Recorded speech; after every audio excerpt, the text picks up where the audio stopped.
I tell you what, It's not like the olden days. I'm Rosie, I'm Jake. and this is our podcast on Blazing Dragons, which is a great favourite of both of ours, isn't it? Yes, it certainly is. Now, I'm not absolutely clear on this. It's a co-production between Canada and our country? Yes, I think so.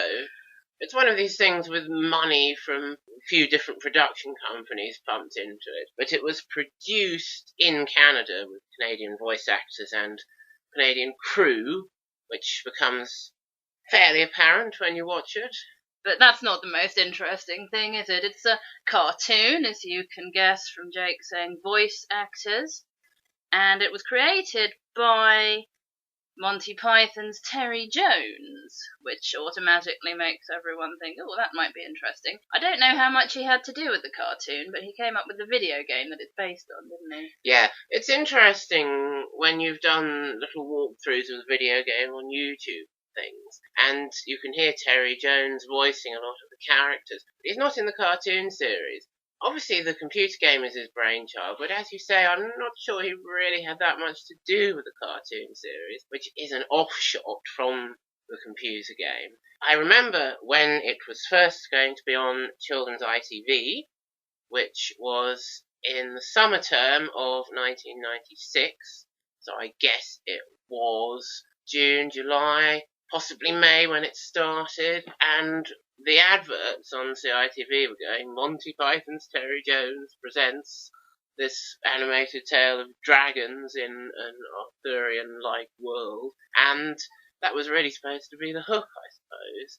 Speaking of those adverts, I was getting into the age of non-believing, which we've talked about before, which I was still in a bit when Extreme Ghostbusters was on. And when I saw them advertising it, I thought things like children's cartoons. I'm not going to get into new children's cartoons. What rubbish. Which is why we didn't watch the first 2 episodes, but we did pick it up and enjoy it. I don't have a clue why I didn't give it a go from the start. Perhaps I wasn't really paying attention to the trailers. But if you want to know absolutely everything about Blazing Dragons, you can look at our website, which there'll be the URL which you can paste in to your browser, and you can read everything that we think about the 2 series of Blazing Dragons, and you can read our virtual season, which we wrote because we felt it wasn't finished off properly, and we were right. And you can read about all the actual Arthurian inspiration, who the characters are based on, some of the events and places, and it's absolutely fascinating.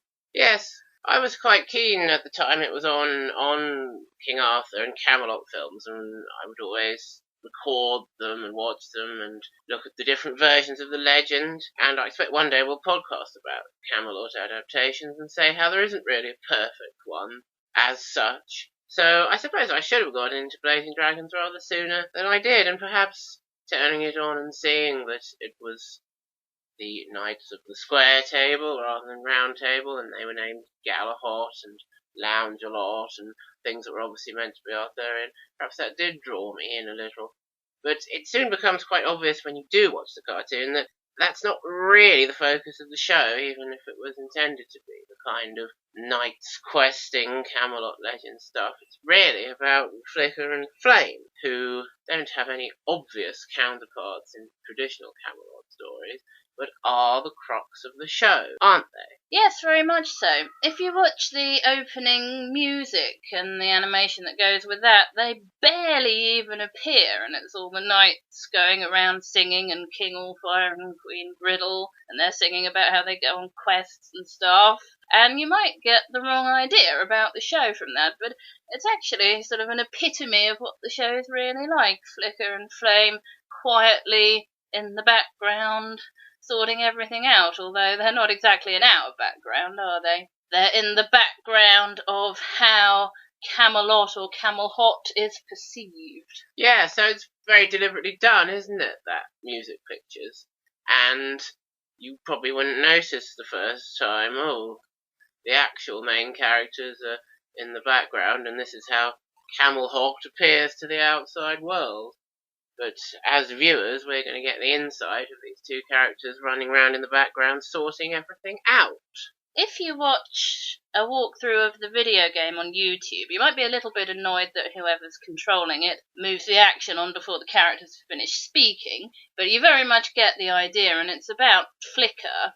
And I seem to remember he's not even a squire yet. Wow. In the video game. I could be wrong, in which case, very sorry.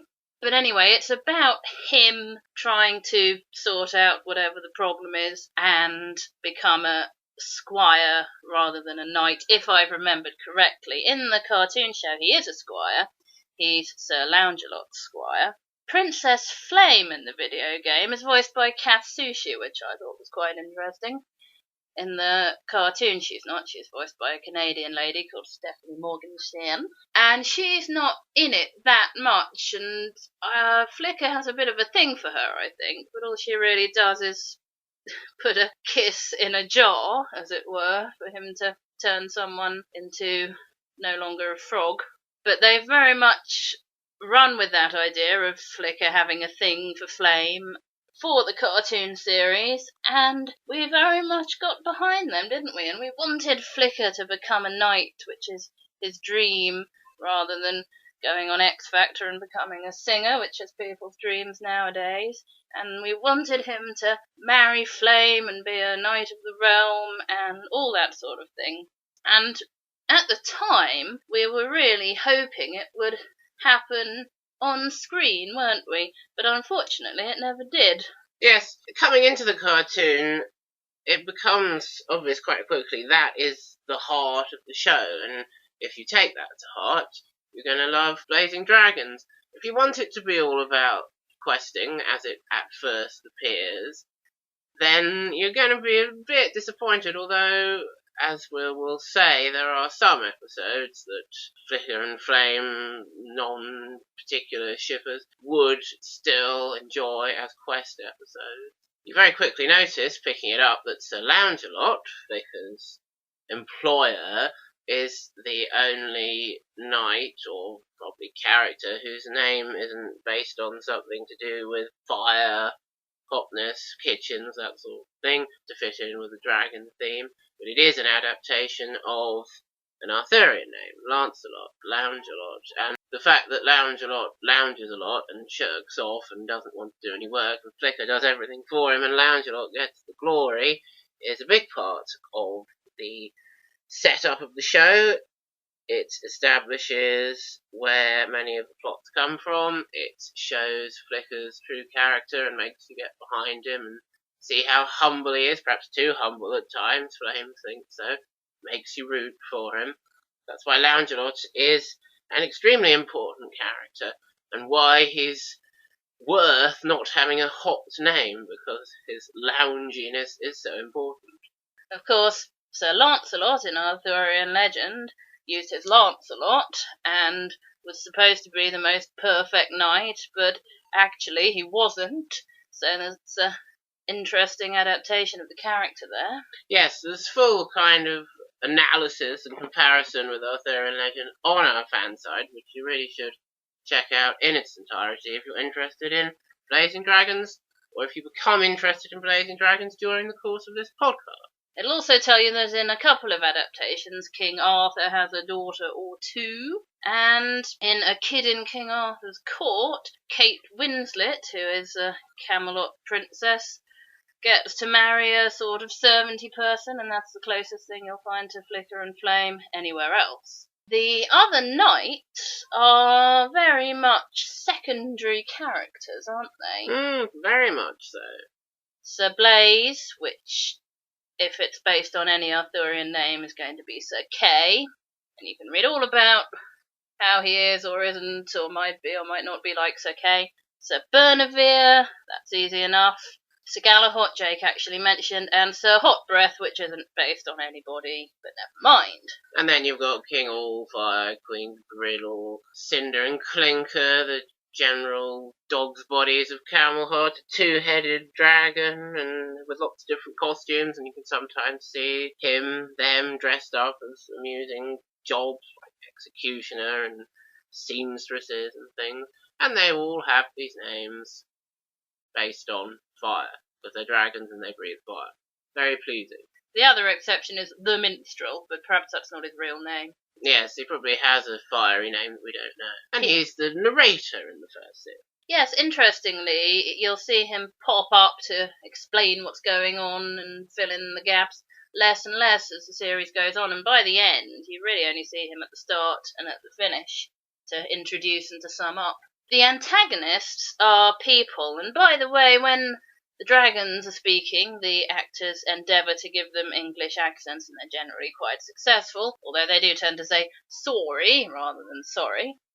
And Sir Bernabé has a Scottish accent. Yes, I should have said British accent, shouldn't I? The minstrel's Scottish as well. The antagonists are human beings with Canadian accents, and the main one is Count Geoffrey, who lives in Threadbare Castle, and his motivation is that he wants Camelot because Threadbare Castle is so threadbare that it's falling about his ears and it's held up with serfs or peasants is the word we tend to prefer in this country, I think. They hold up the roof, they fill in the cracks in the walls and the stairs. And helping Count Geoffrey are evil knights numbers 1, 2, and 3, who are sort of stupid, thick sidekicks who cock everything up. It's obviously deliberately archetypal characters calling them evil knights 1, 2, and 3, but I've always thought that kind of works. They're ancillary enough characters for it not to spoil the show. And it's very much in keeping with the tone of, we're not taking this too seriously, it's a bit of fun. And also, helping them is Merle the Wizard, who's very interesting because she's obviously based on Merlin in many ways, her name, and the fact that she's a wizard, but she's a woman and she's evil, more like Morgana or Morgan Le Fay from Arthurian legend.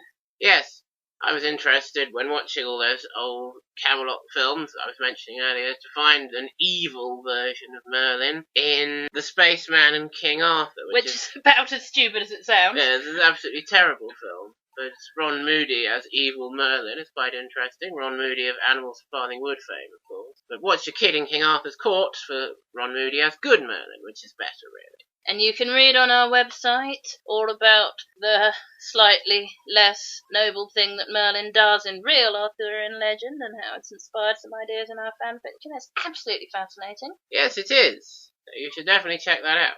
Let's talk now about some of the first series episodes in specific detail.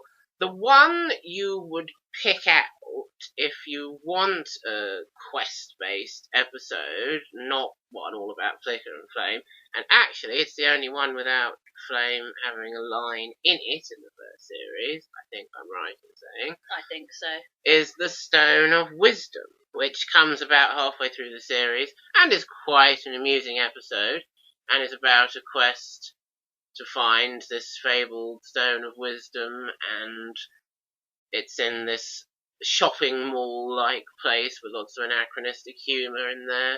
You are here, it says on the map. Does this mean someone knows we're here? It seems fairly self-evident. If we weren't here, how could we read it? You get the idea of the sort of humour they're going for there. And Sir Galahad gets stuck in the revolving door, and Sir Hotbreath gets stuck on the escalator, and Sir Bernabé gets stuck in the lift, and it's rather amusing and fun, but if you want Flicker and Flame stuff, it's not that pleasing. But it's interesting because King Allfire says in it, every week you knights go out and find me some mystic object. And you might think, yes, that was the original idea perhaps at some point in some way for the show, but it certainly hasn't turned out that way. And the Stone of Wisdom is a bit of an anomaly as an episode. By the way, the Stone of Wisdom is a giant bowling ball, which fits in with the shopping mall, anachronistic humour, and it's on YouTube. I think all the episodes are on YouTube, so do watch them, because they're very good, most of them. And with that one, there's a comment from somebody saying, oh, I love this episode of Blazing Dragons, this is my favourite episode of Blazing Dragons. So obviously that person doesn't really engage with the Flicker and Flame relationship and that aspect of things, but likes to see the knights going on quests. And fair enough.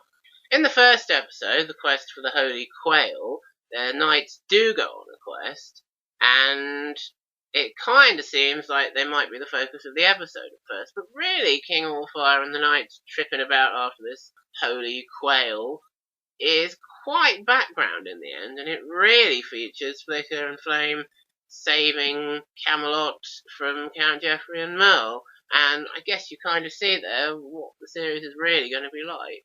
As I said, we didn't watch that or the second episode, which is Queen Griddle's birthday, the gift for Griddle, the first time round, and we didn't miss that much, really, did we? It establishes all the characters and premise, but beyond that, there's not a great deal to those two episodes.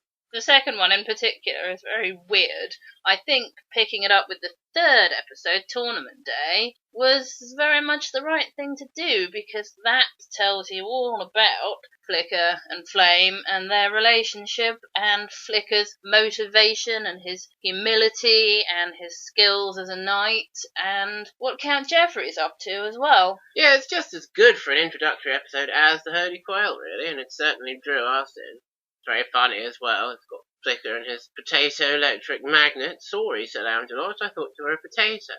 And that should make us mention, of course, one of Flicker's things is that he invents, and the things that he invents are things we have nowadays, but he calls them something slightly different, so he's actually a genius. And that's a big part of the series, and Flame will encourage him to show Daddy or show the other knights his inventions and big himself up and push himself forward, and of course Flicker won't do that. It's against King Allfire's code of chivalry, which is another big recurring theme throughout the series. And you get all that, don't you, from Tournament Day? Yes.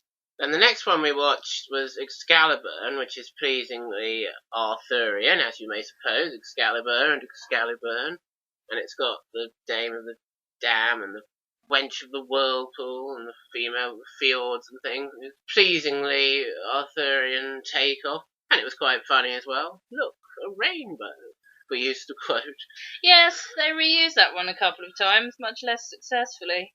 And then you get on to Knights and Knightresses and Merle's Mirror, and Merle's Mirror was the one that made us start recording it from the next week, because Merle's Mirror is absolutely hilarious. It's all about hypnotising Queen Griddle to kill King Allfire, and Flicker gets the blame. And he keeps saving him without anyone really noticing, and then because he happens to be there, King Allfire thinks it's him and puts him in the dungeon, and then somehow, I've forgotten, King Allfire ends up in the dungeon himself. Does Count Geoffrey put him there? I think it must be. And Flicker's saying, oh, we have to escape, we have to sort it out, we have to save Camelot, and Allfire says, but you were trying to kill me. And Flicker goes, no, I'm the good twin.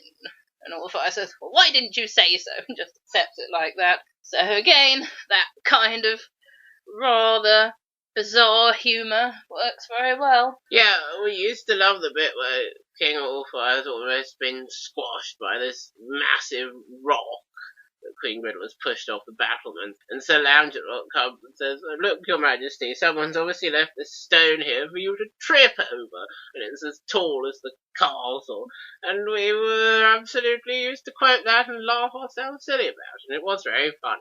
We did also enjoy Knights and Knightresses at the time, because the most interesting thing that happens is that Flame makes Flicker pretend to be a girl, so he can be a female knight with her, and Sir Lancelot fancies him.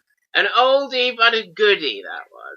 Looking at it again, the plot structure and the writing and the subplot with Count Geoffrey is all rather lazy. It contains satire about the Channel Tunnel, which is interesting for the time it was made. I don't know how well that works. Not that well. Not as well as in Maid Marian and Her Merry Men, which No. we'll talk about another time. Don't we promise a lot of podcasts? But then, as I say, the next episode that was shown on CITV, and the first one we recorded, was Newt for a Day, which is actually, we found out later, the 5th episode, and is supposed to air before Knights and Knightresses and Merle's Mirror. And it wasn't surprising to learn that, was it? Because it has a lot Newt for a Day of the Minstrel popping up and commenting on things. It seems like quite an early episode, and it is quite an early episode, but a very good one to record and watch over and over again. Very amusing, lots of Flicker and Flame. Unless you're not quite sure who Sir Blaze is. Oh!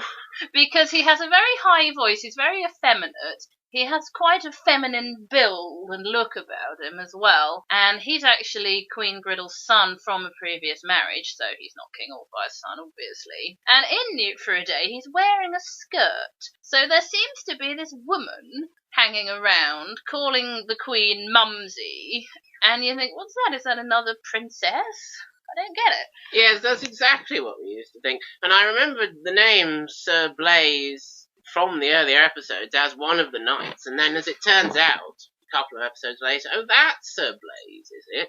The effeminate one.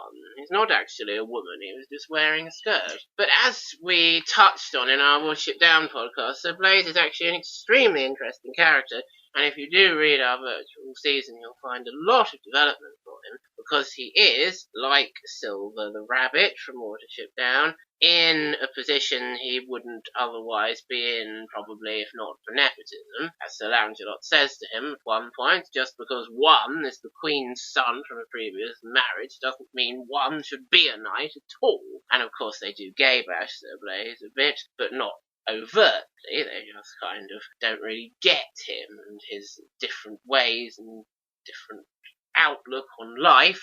Knights of the Square Table don't do interpretive dance. Yes, and we don't do whatever that was you were doing either. Not with other knights, at any rate. I think that's the closest to gay bashing you're going to get.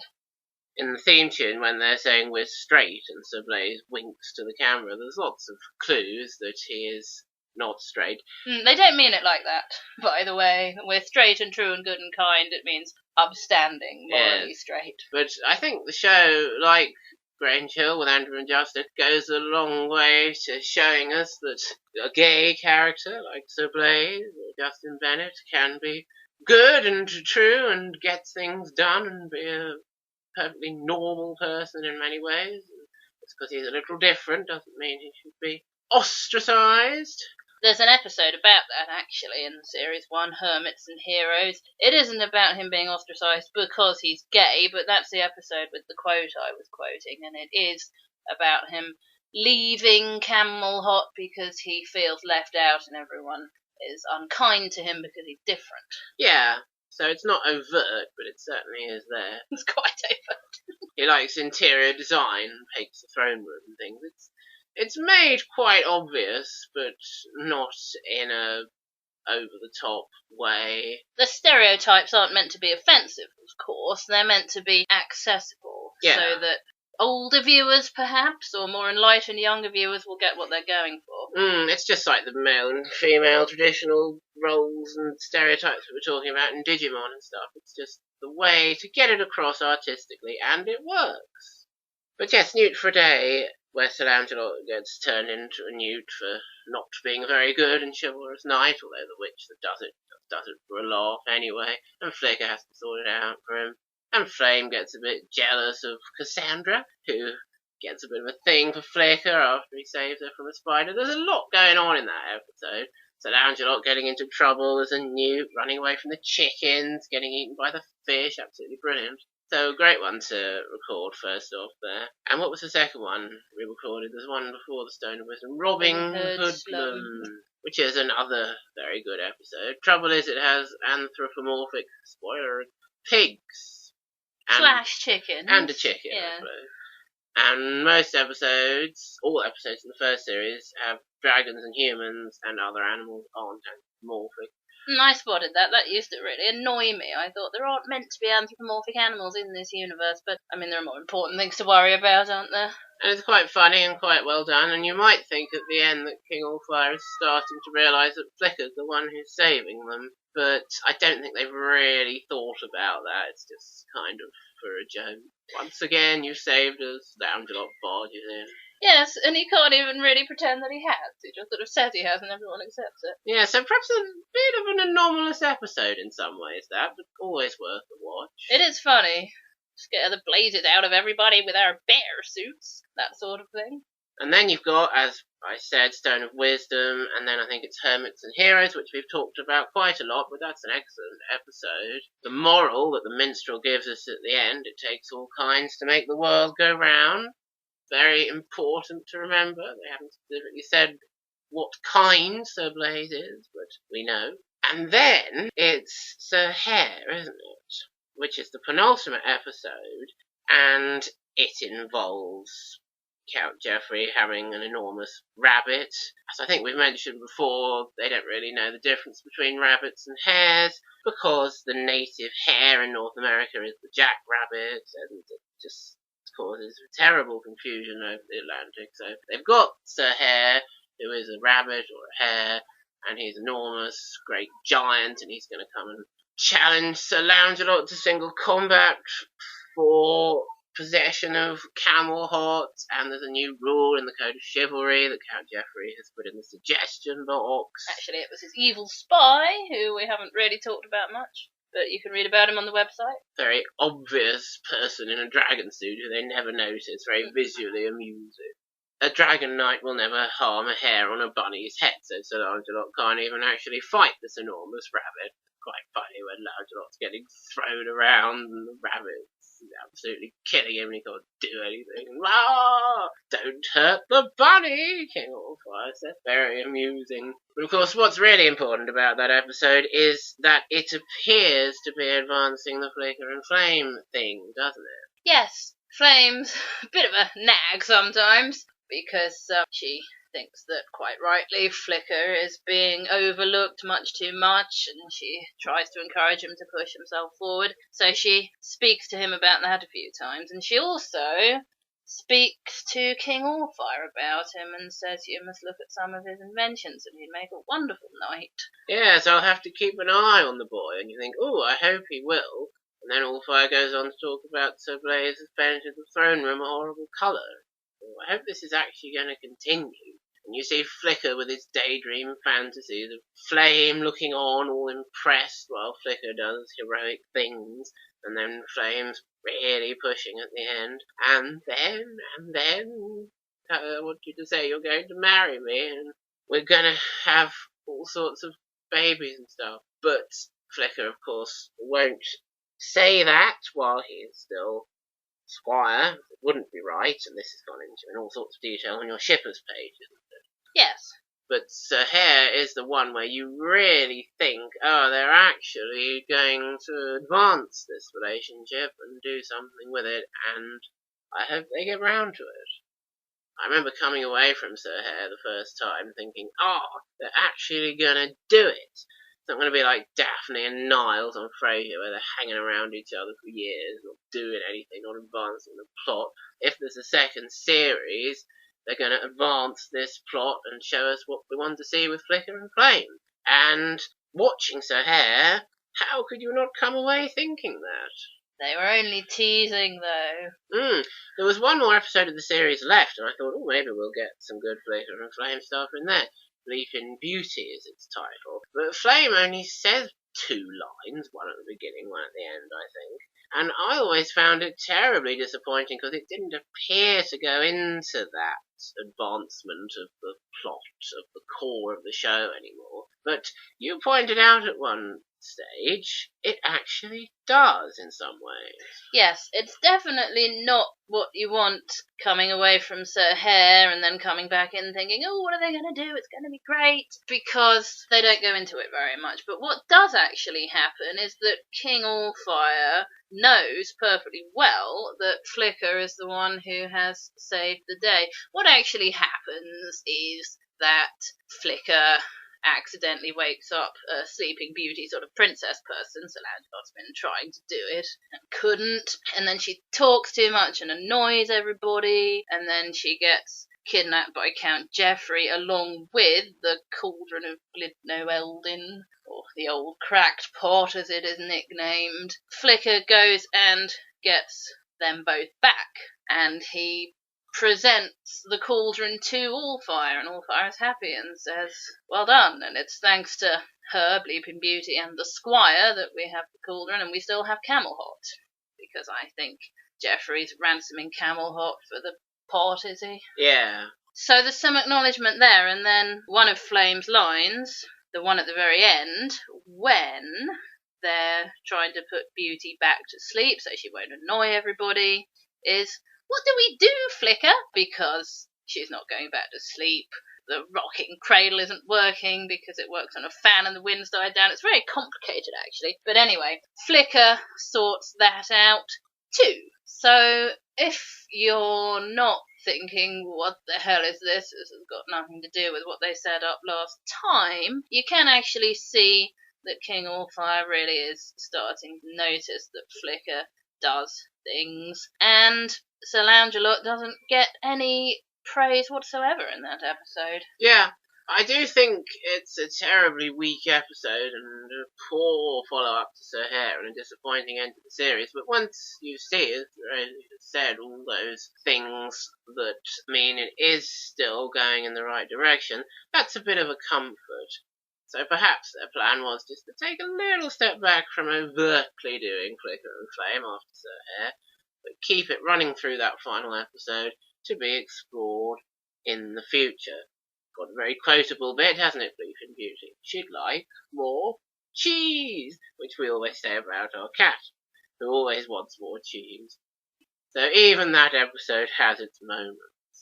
Now, most times, if something was going to come back for a second series, you'd see it about a year later. But we didn't see Blazing Dragons coming back in the summer of 1997, and we thought, okay, it's had one series, fine, we weren't particularly thinking about it. But then, at the very end of 1997, so like a year and a half after the first series had finished airing on CITV, they had on CITV a preview of the shows coming up in the new year, 1998.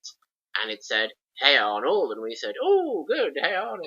And various other things, Out of Sight perhaps, How To, I'm sure, Art Attack, things like that we really wanted to see. Michelangelo? Yes, that was New Year, wouldn't it? Yeah. It would have said Mike and Angelo, Mike 2's final series coming up. Not that they'd have known that at the time specifically. But one of the things, anyway, on this array of look out for these in the new year, was Blazing Dragons. And we said, oh, that's a surprise. There is a second series of Blazing Dragons, a year and a half after the first. It's coming in the new year.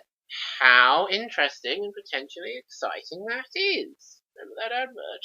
Yes, I do. And what I'm thinking about now is, going off on a bit of a tangent here, the wildlife documentary about penguins. Oh, yeah. Where the baby penguins all go to explore for the first time, and they're so excited, they're swimming around, and then they get up on this ice island thing and go, this is great, isn't it? And then suddenly, this leopard seal jumps up and eats one of them, and they're all like, whoa, my god. So that's what life is like. And we've all had that moment, but not necessarily with a leopard seal.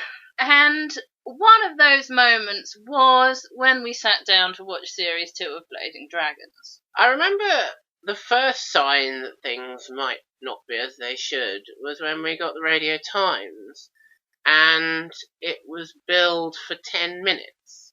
Now, obviously, as has become obvious to you, I'm sure, by now, the first series was 25-minute episodes, standard 25-minute episodes. And it used to be on in the, 4:15 slot, before whatever was on afterwards. Bad Influence or something, for the older kids. But this second series was apparently going to be on at 4 o'clock or 3:50. I think 3:50. I remember in its second run for the second series, it was on at 3:40. I'm not sure if the first one was 3:50 or 4 o'clock, or it might have been 3:55. No. But earlier than before, anyway. And it was going to be earlier time slot for 10 minutes. And you think, well, how can they do an episode of Blazing Dragons in 10 minutes properly? And the answer is, they can't. When you do sit down to watch it, the first thing you notice is that it looks very different. And you think, why does it look like crap now? Big black outlines on everyone and a lot of the colours different. They might think it looks a bit tidier, and they might be right. If that was the only difference, I don't think it would bother us too much, would it? No, not even with Flame looking so completely different if they actually did the right stuff in the episode. But they didn't do the right stuff in the episodes. It was very much dumbed down, and we were both very disappointed. And I think you had a phase, didn't you, of not having anything to do with it and never wanted to see it again. Yes, that was in the second batch of when they were showing Series 2 on CITV, which was some time later. We'll go into detail about it in a minute. I tried to give it a chance and look at it objectively, like I tried to do with the Watership Down TV series. It's very difficult if you know and love something. And I thought, well, I suppose it's good for what it is, a simple, fun, short cartoon about dragon knights, because the second series was mostly about dragon knights questing. Maybe it's alright. But coming back to it, after some years, I thought, well, it's only average at best. So maybe it's not that good for what it is. Maybe it's just okay for what it is, and a bit of an abomination as a series of Blazing Dragons. Yeah, I have read, and one can never be sure about the accuracy of things one reads on the internet, but I have read that there were originally plans to produce, as the second series of Blazing Dragons, 13 proper full 25-minute episodes like the first series, and perhaps that's what all the cast, who are mostly the same in the second series, apart from Sir Lancelot and Count Geoffrey, signed on for. But then, at some point, it was decided that each episode would be split into 2 mini-episodes, so you get, like, 26 episodes or 13 episodes with 2 chunks in each, like Hey Arnold. And the show rather aimed at a younger audience along with it, which was a great shame. Now, CITV, in the beginning of 1998, so I guess January and February, only showed 8 10-minute episodes, so 4 whole 25-minute chunks of the 13 25-minute episode series, you see what I mean? So they still had 18 10-minute episodes that they hadn't shown when they took Blazing Dragons off the air in 1998, end of February, early March. I wonder why they did that. Perhaps someone had realised it was crap and no one was watching it. But they did show those remaining 18 episodes again after a gap of more than a year.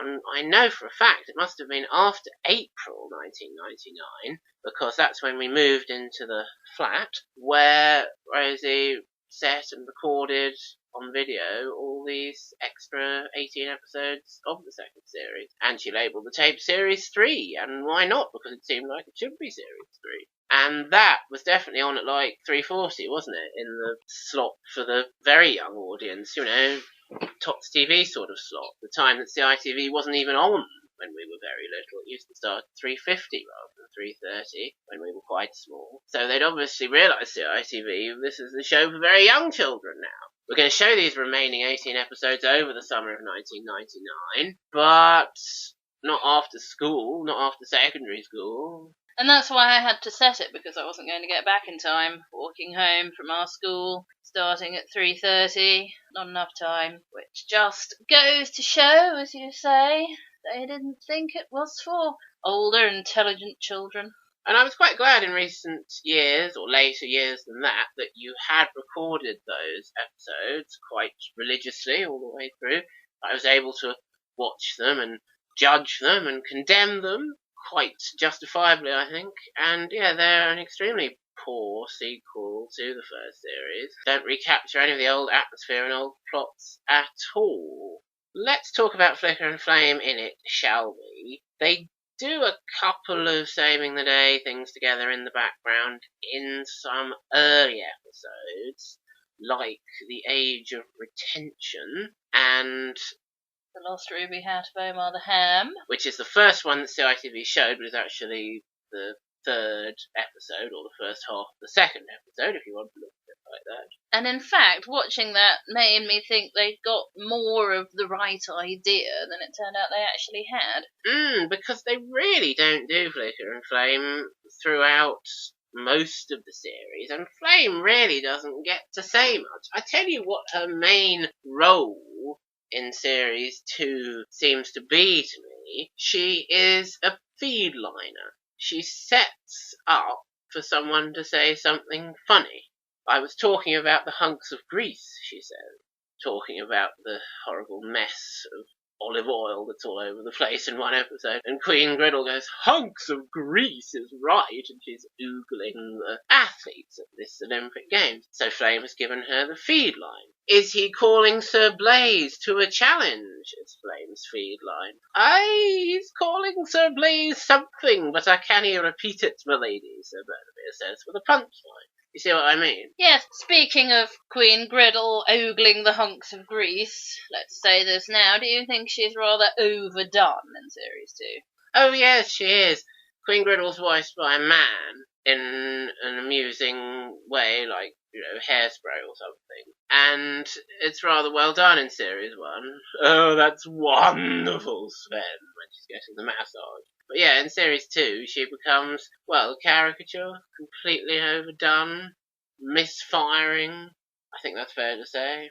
Some characters get dumbed down, she kind of gets expanded but oversimplified, as it were. And too much, so it's not funny anymore. Yeah. Of course, some characters get dumped, don't they? Two of them, Sir Hot Breath and Sir Galahad, just vanish. Yes, and you can see them being reintroduced into the Camelot universe in our 3rd season virtual season on the website, quite rightly.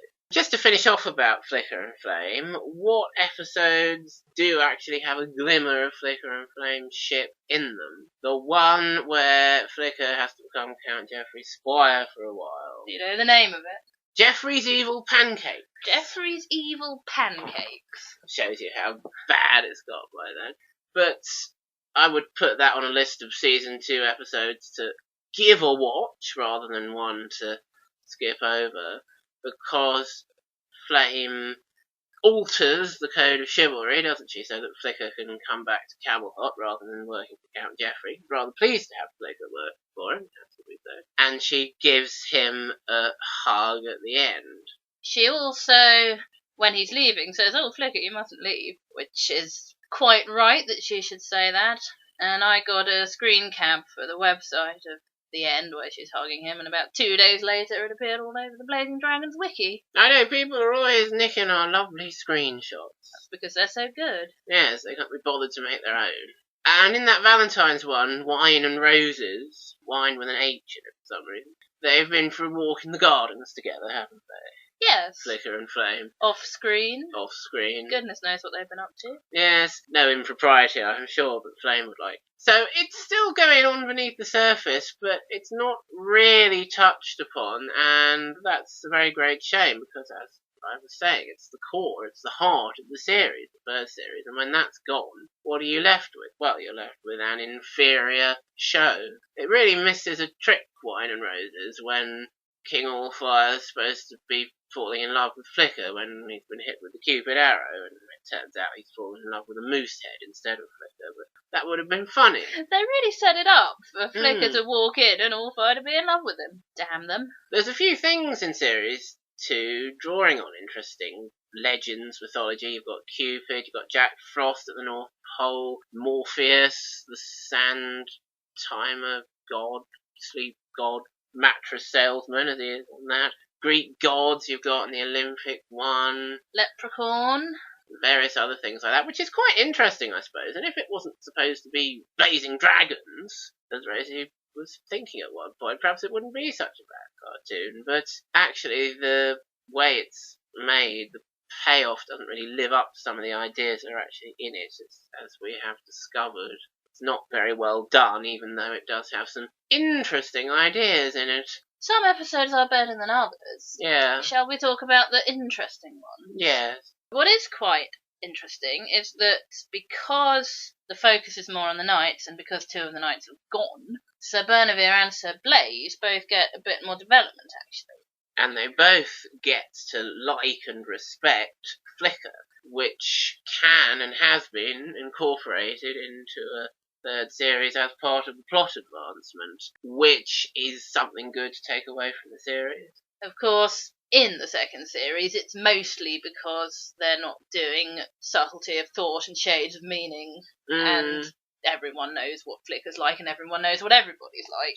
It's a shame that, but it is a good thing to take away from the series for your fanfic, so do so if you're writing one. There are some ideas from Series 2 in our virtual season which come from the episodes we're about to talk about. The one that's most interesting for Sir Bernavere is Macbeth, I think. I think it comes fairly close to recapturing the tone of the original with the humour. It's even got a bit of Flicker and Flame doing some investigation about the ghost, which is quite nice. That's right. And a funny line that we like, Flame's coming to tell Allfire that Macbeth is going to kill Sir Bernavere. And Allfire says, "Blazing dragons, what cheek!" See, she's done it again. She's fed. She's been the feed line. That's true, but that "what cheek" line is paid homage to in a couple of our episodes. Yeah, we like that one. And yes, it's got quite an interesting plot. Sir Bernavere is the King of Scotland, and Macbeth is trying to kill him so he can be the King of Scotland, which is like Macbeth, so very well-informed plot there. And it uses some Arthurianism with the golf club in the stone of St. Andrews, which is quite interesting. Full details on the website. I like it. When Sir Bernavere plays these bagpipes, and you're like, yeah, he's just going to play them because he's Scottish. But it turns out later they're actually ceremonial bagpipes. That's why he's going to play them.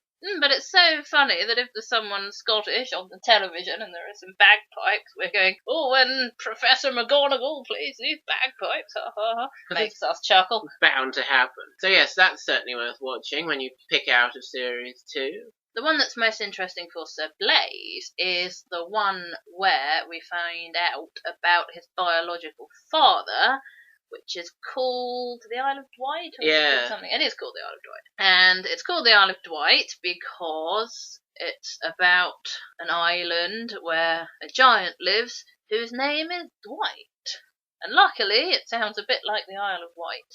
The setup for the plot is actually completely stupid, isn't it? Nonsense. Merle appears and says there's no record of Sir Herman the Nearsighted's coat of arms, so you can't live in Camelot, which makes absolutely no sense. I mean, even if Sir Blaise couldn't, the other members of Camelot, there's nothing to stop them. That's right. And Queen Griddle's saying that's because he lost his shield. Well, that's not the only record of the coat of arms, and in fact there's a picture of it that she points to. That's a record. But anyway, what they have to do is go and find this shield and get it back from the giant who, legend has it, Sir Herman fought and was beaten by, and his shield and his glasses were stolen, and then he rode away in a boat and died and stuff like that. And then Sir Lancelot, Sir Bernavere and Flicker arse about on the island, while Sir Blaise is finding the giant and discovering that he is a big friendly giant,